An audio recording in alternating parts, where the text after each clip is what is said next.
സംസ്ഥാനത്ത് കഴിഞ്ഞ ഒരു മാസത്തിനിടെ കാട്ടാനാക്രമണത്തിൽ 3 ജീവനുകളാണ് പൊലിഞ്ഞത്. പ്രത്യേകിച്ചും ഇടുക്കി ജില്ലയിൽ കഴിഞ്ഞ ഒരു വർഷത്തിനിടെ 7 പേരെയാണ് കാട്ടാന ചവിട്ടിക്കൊന്നത്. ഏറ്റവും ഒടുവിൽ തൊടുപുഴ സ്വദേശി അമർ ഇലാഹി എന്ന യുവാവാണ് കാട്ടാനാക്രമണത്തിന്റെ ഇര.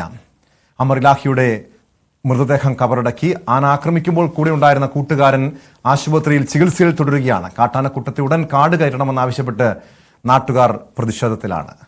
വിശദാംശങ്ങളുമായി നവമി ദിനേശ് ചേരുന്നു. നവമി, ഇടുക്കി ജില്ലയിൽ കാട്ടാനാക്രമണം പതിവായി നമ്മൾ കേൾക്കുന്നുണ്ട്. ഈ വർഷം മാത്രം 7 പേരുടെ ജീവൻ നഷ്ടപ്പെടുന്ന സാഹചര്യം.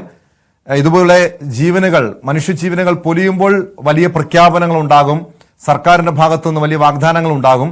പക്ഷെ വീണ്ടും പഴയപടി തന്നെയാകും സാഹചര്യം. അവിടെ ഇപ്പോഴും പ്രതിഷേധം തുടരുന്നുണ്ടോ? എന്താണ് ഈ വിഷയത്തില് നാട്ടുകാരുടെ നിലപാട്? ഏതെങ്കിലും ഉറപ്പ് സർക്കാരിന്റെ ഭാഗത്തു നിന്ന് ഈ കാട്ടാനാക്രമണത്തെ, വന്യജീവി ആക്രമണത്തെ ചെറുക്കാനുള്ള നടപടികൾ സ്വീകരിക്കുന്ന ഒരു ഉറപ്പ് സർക്കാരിന്റെ ഭാഗത്തു നിന്ന് ലഭിച്ചിട്ടുണ്ടോ?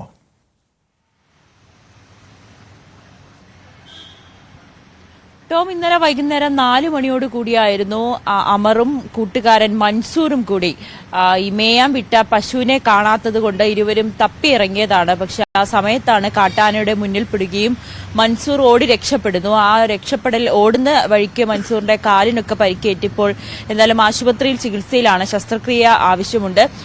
അമർ ആ സമയത്ത് തന്നെ മരിക്കുകയും ചെയ്തു. കാട്ടാനയുടെ ചവിട്ടേറ്റ് മരിക്കുകയും ചെയ്തു. ഈ മൻസൂറിന്റെ നിലവിളി കേട്ടാണ് നാട്ടുകാർ അവിടേക്ക് ഓടിക്കൂടുകയും ഇരുവരെയും ആശുപത്രിയിൽ എത്തിച്ചുവെങ്കിലും അമറിന്റെ ജീവൻ രക്ഷിക്കാൻ കഴിഞ്ഞില്ല. ഇന്നലെ രാത്രിയോടുകൂടി വലിയ രീതിയിൽ പ്രതിഷേധം നിലനിന്നിരുന്നു. കാരണം ജനങ്ങൾ പറയുന്നത് 4 വർഷമായി ഇവിടെ ആനയുടെ ശല്യം തുടങ്ങിയിട്ട് ഈ കൃഷി നശിപ്പിക്കുന്ന സാഹചര്യം, ആളുകൾക്ക് ഭയപ്പെടുന്ന രീതിയിലേക്ക് റോഡിലേക്ക് കാട്ടാനകൾ ഇറങ്ങുന്ന സാഹചര്യം ഒക്കെ ഉണ്ടായിട്ടുണ്ട്. അപ്പോഴൊക്കെ പലതവണ പരാതി നൽകിയതുമാണ്. വനംവകുപ്പിനെ വിവരം അറിയിച്ചു, അധികൃതരെ അറിയിച്ചു, MP അറിയിച്ചു, MLA അറിയിച്ചു. പക്ഷെ ആരും തന്നെ ഇതുവരേക്ക് അങ്ങോട്ടേക്ക് തിരിഞ്ഞു പോലും നോക്കാൻ ഉള്ള സാഹചര്യം ഉണ്ടായില്ല. ഇതിനെ തുടർന്നാണ് ഇതിലൊരു ശാശ്വതമായിട്ടുള്ളൊരു പരിഹാരം ഉണ്ടാകുന്നതുവരെ ഈ മൃതദേഹവും കൊണ്ട് ഒരു പ്രതിഷേധം ഉപരോധിക്കുക, റോഡ് ഉപരോധം അടക്കമുള്ള പ്രതിഷേധത്തിലേക്ക് നാട്ടുകാരും ബന്ധുക്കളും കടന്നത്. പക്ഷേ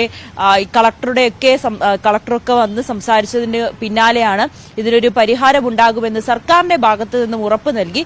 ആ ഉറപ്പിനെ തുടർന്നാണ് പോസ്റ്റ്മോർട്ടം അടക്കമുള്ള നടപടിക്രമങ്ങളിലേക്കും പിന്നീട് ഖബറടക്കാനും ഒക്കെ വീട്ടുകാർ സമ്മതിക്കുകയും ചെയ്തത്.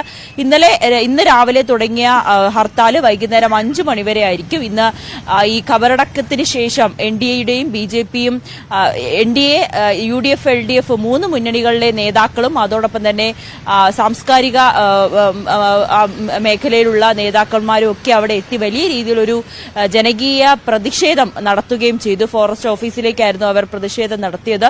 ഉടൻ തന്നെ ഈ പ്രശ്നത്തിന് ഒരു പരിഹാരം കണ്ടില്ല എന്നുണ്ടെങ്കിൽ ജനങ്ങൾ ഒന്നടങ്കം തെരുവിലേക്ക് ഇറങ്ങി വലിയ രീതിയിലുള്ള ഒരു പ്രതിഷേധത്തിലേക്ക് പോകുമെന്നാണ് അവരിപ്പോൾ പറയുന്നത്. എന്തായാലും വളരെ ദാരുണമായ സംഭവമാണ്. ടോം ആദ്യം സൂചിപ്പിച്ചതുപോലെ തന്നെ ഒരു മാസത്തിനിടയിൽ ഇത് 3ാമത്തെ മരണമാണ്. 2 മരണം പോലെ ഏറെ ദാരുണമായിട്ടുള്ള സംഭവമാണ്. ഒരു മാസത്തിനിടെ കോതമംഗലത്തും ഇടുക്കിയിലുമായി 3 പേരുടെ ജീവൻ പൊലിയുന്ന അവസ്ഥ. ഈ വിഷയത്തിൽ സർക്കാർ ഇനിയും ഈ മനുഷ്യജീവനുകൾ പൊലിയുന്ന സാഹചര്യം സൃഷ്ടിക്കരുത്. കടുത്ത നടപടിയാണ് ഈ വിഷയത്തിൽ സ്വീകരിക്കേണ്ടത്. നാട്ടുകാരുടെ ജീവനും സ്വത്തിനും സുരക്ഷിതത്വം ഉറപ്പാക്കേണ്ടത് വനം വകുപ്പാണ്.